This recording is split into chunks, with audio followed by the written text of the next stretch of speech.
Coverage from Indianapolis. If you're not in Indianapolis tonight, the best place to watch the game is in Northwest Ohio, is out here in Maumee at Dale's Bar and Grill. We've got Jon Monk out there tonight. We will check in with Jon in about 9 minutes.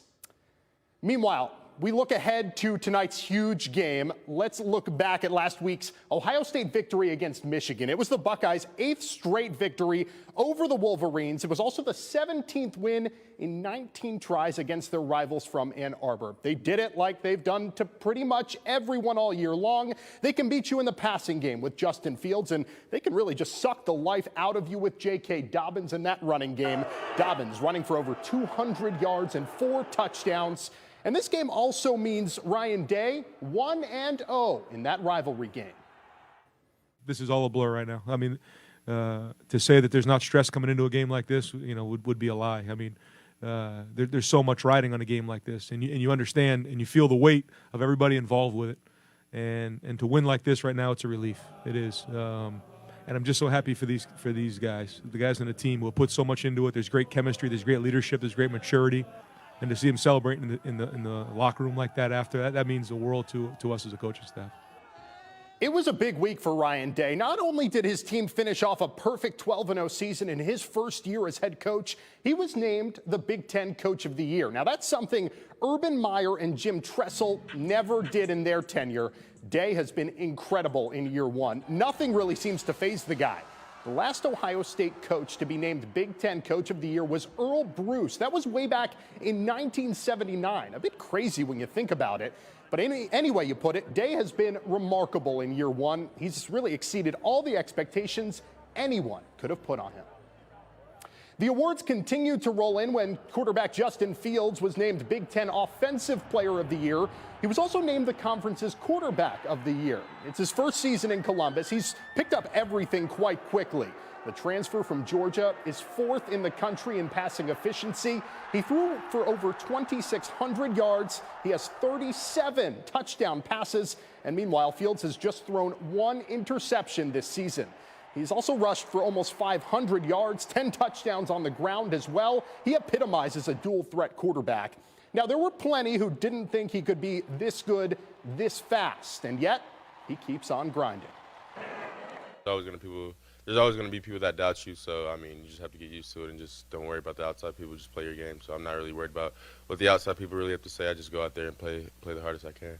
I still have room to grow, I still have room to improve, so I'm just going to focus on getting better each and every day.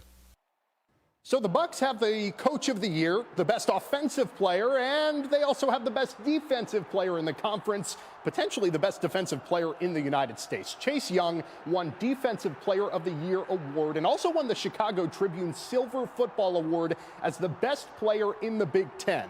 Young leads the country in tackles for a loss and quarterback sacks. He'll also very likely be a top 5 pick in the NFL draft.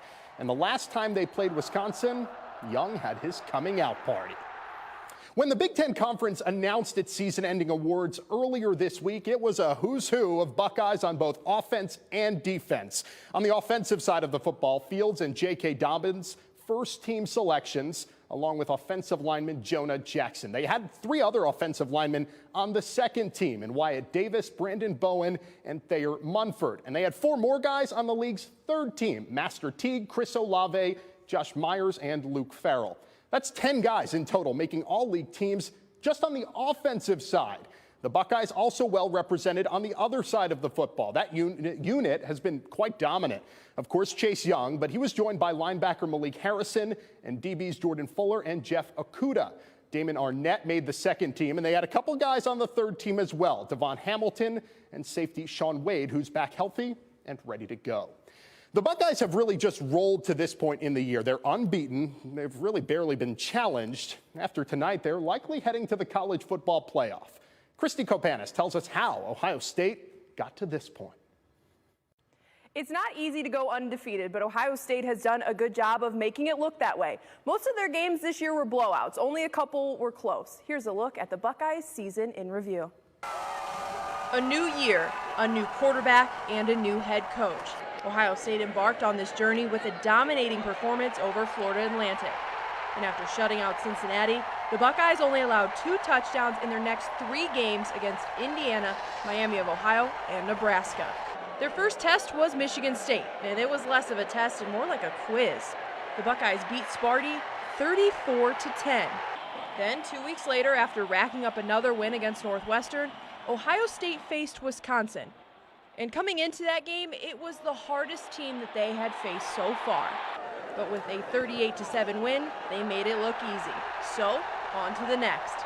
Maryland, 73-13. Next, Rutgers, 56-21. Who was going to stop these guys? Could anybody do it? Enter Penn State.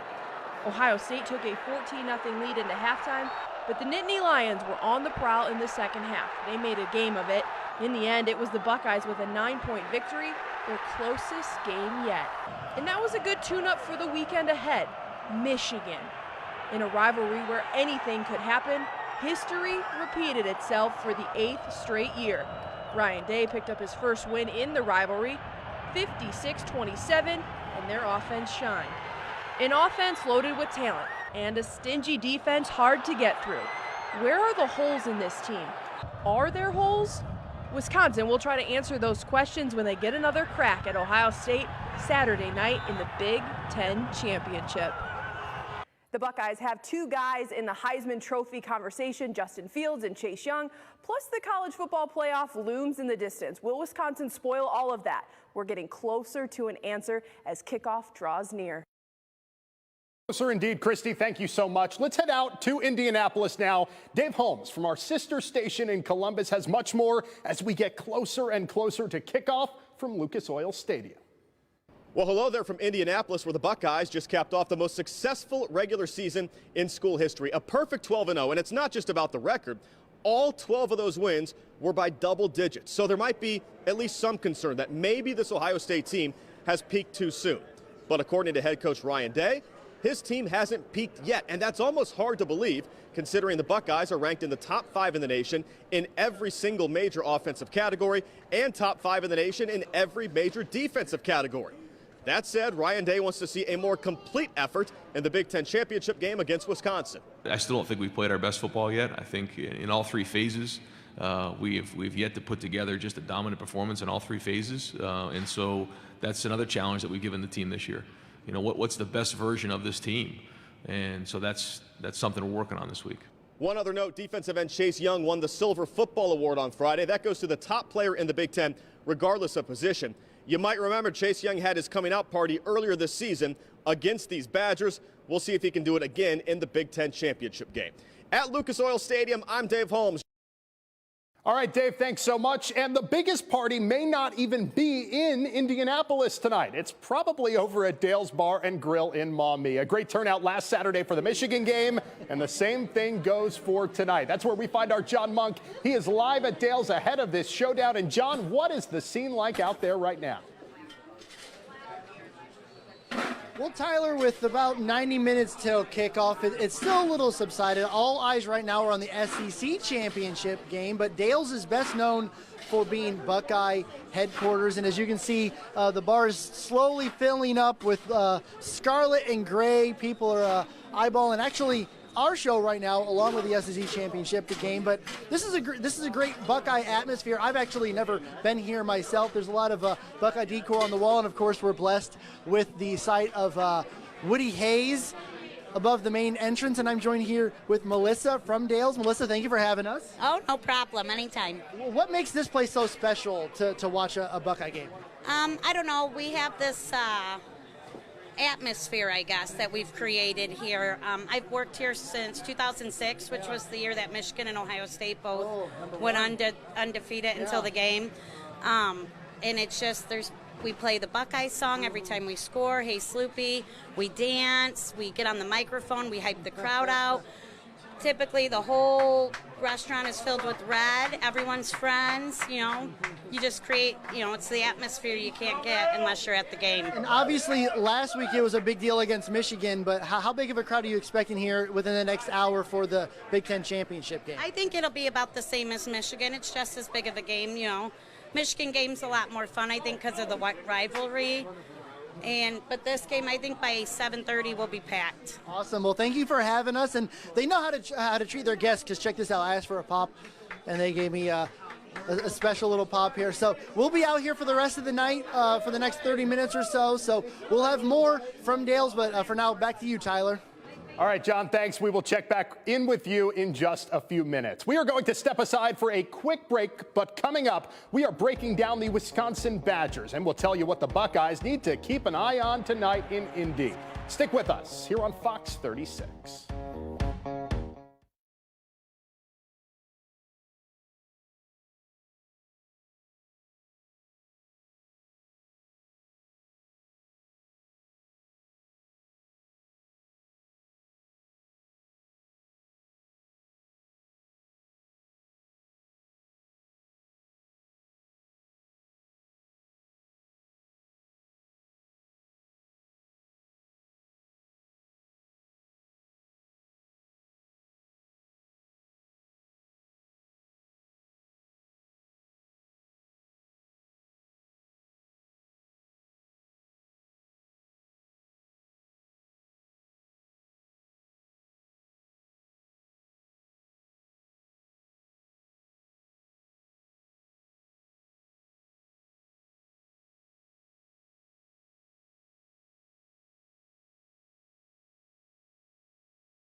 Welcome back in. We are just a little over an hour away from kickoff in Indianapolis for the Big Ten championship game between Ohio State and Wisconsin. And if it's anything like the first meeting between these two teams, it could be an absolute slaughter. The Buckeyes absolutely crushed the Badgers in Columbus back in late October. And that game was looked at as the real first test for Ohio State. The Bucks outgained the Badgers in that game 431 to 191. And from that point on, Wisconsin actually had to rally back to beat Minnesota last week to punch their ticket to Indy. Now they're hoping for some revenge against the Buckeyes, but they know they've got their hands full. I've got a lot of respect for the job that they've done. And it's just because you've got talent doesn't mean it's going to happen. And I think what they've done, and you see it in each game, you know what I mean? I think what they do schematically, the adjustments you see them make, I think getting players to play at a high level. I have a lot of respect and think that they've done a heck of a job. The Buckeyes have plenty of talented players, but something that might help even the playing field here, this will be the second time the Wisconsin Badgers have seen those players this year. For that, let's get back to Indianapolis and Dave Holmes with more. Well, hey, their anticipation is building here at Lucas Oil Stadium. The Buckeyes home away from home, you could say. For the third straight year, Ohio State will try to win an outright Big Ten championship, this time against the Wisconsin Badgers. Now, I know a lot of people say it is hard to beat the same team twice in the same season.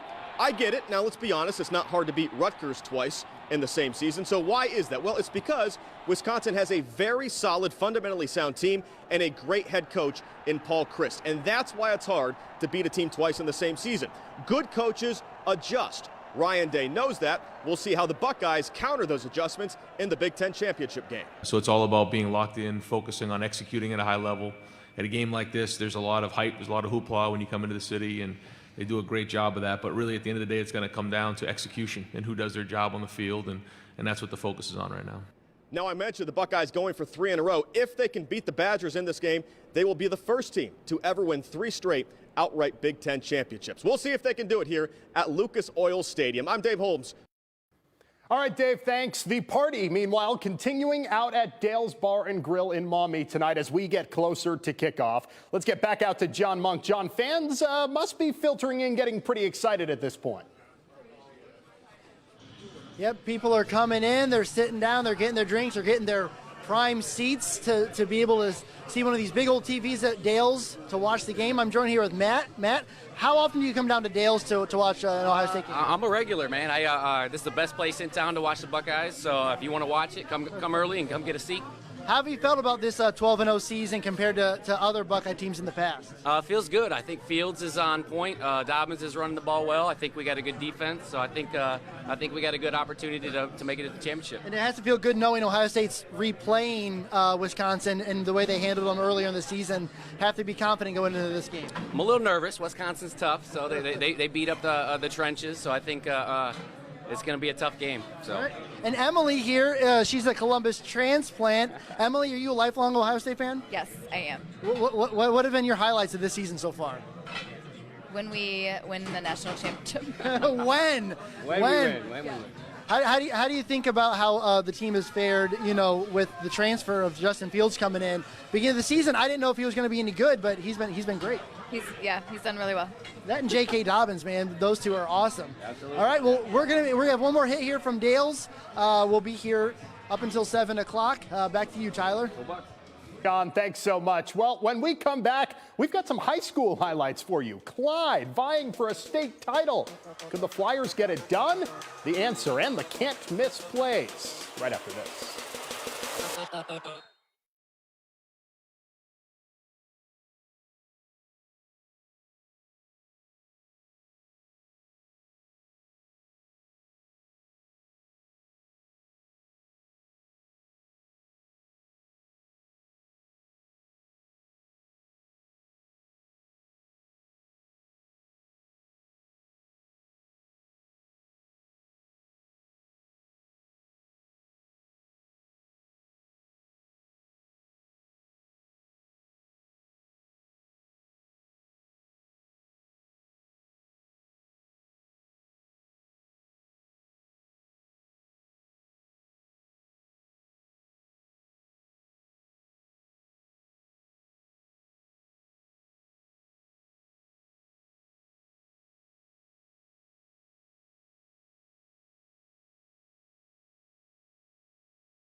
Welcome back in. The Clyde Flyers are coming off a win over a defending state champion in the semifinals. Now they get their chance to claim a state title of their own. The Flyers coming into Canton looking for their first state title since 1995, taking on Licking Valley. Head to the first quarter, no score. Handoff here to Gunnar Golden, slices it right up the middle. He stretches for the goal line, but he's stopped at the 1. But the very next play, they punch it in. Ryan Lozier with the keeper. That makes it 7-0 Flyers. Later, all knotted up at 7, but Clyde changes that. It's Gunnar Golden again. This time he scores, extends his body. It's 14-7 Flyers. They would go into the half up a touchdown, and in the second half, the Flyers defense comes up huge. Shavon Bolger steps in front of a pass here. Now a handoff to Gunnar Golden again, right up the middle and in. That's his third of the night. It's 28-7. And then, for good measure, guess who? Golden again, another 6. He had 4 touchdowns on the day. Clyde dominates 42-14, and the Flyers are your Division IV state champions. It's unbelievable. Second time in school history. It's crazy. It hasn't even sunk in yet, but it is unbelievable. I don't have words to describe it right now, to be honest with you. It's one of those things that is very tough to put into words, but this group of people from Clyde and Green Springs deserve this. These kids deserve this, and I couldn't be more proud of them. We are coming up on 1 hour to kick off out in Indianapolis. But meanwhile, the party for Ohio State fans continues out at Dale's Bar and Grill. Jon Monk out there, too. Let's check in with him. John, how's it going out there? Yeah, the Buckeye headquarters here in downtown Maumee is slowly filling up. As you can see, their dining area is filling up fast, and people are slowly filtering in more and more into their bar area here. But there's still plenty of room here to grab a seat if you want to come down and catch the game, and obviously plenty of standing room. Now, I'm a news journalist, and I'm supposed to be unbiased, right? But this isn't news. This is sports. So I'm all in tonight. I'm going to go home, and I'm going to watch my Ohio State Buckeyes take their 3rd straight Big Ten title. And how's this for being unbiased? OH! OH! All right, go Buckeyes. Here we go. Back to you, Tyler. Thank you. That's awesome, John. Thanks. When we come back, the soundtrack to the Big Ten championship game made possible in part by some local kids. Stick with us. We'll introduce you to them right after this.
Welcome back. One of the best parts of these games is just how loud the stadium can get when it's packed full of fans from both schools. Emma Henderson introduces us to 4 local Ohio State students who spend their time getting you and I pumped up for games as members of the Ohio State Cheer Squad.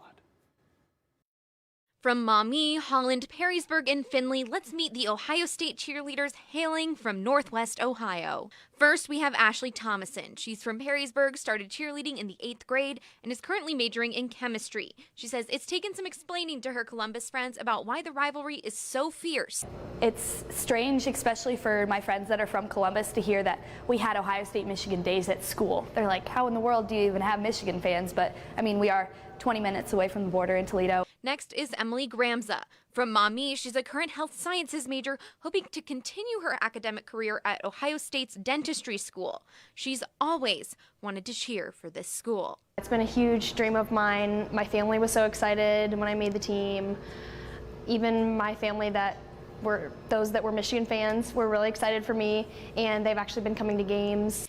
Katie Kreinbrink is proud to represent Findlay. She was a gymnast before cheering. She's an exercise science major, excited to see the atmosphere inside the big house. A lot of people talk about what it's like just with all of the history and the tradition going back with the rivalry, so I'm excited to just experience that and see what it's all about. Garrett Rainey is from Holland. He didn't start cheering until college, starting at UT but transferring to Ohio State, where this is his first football season.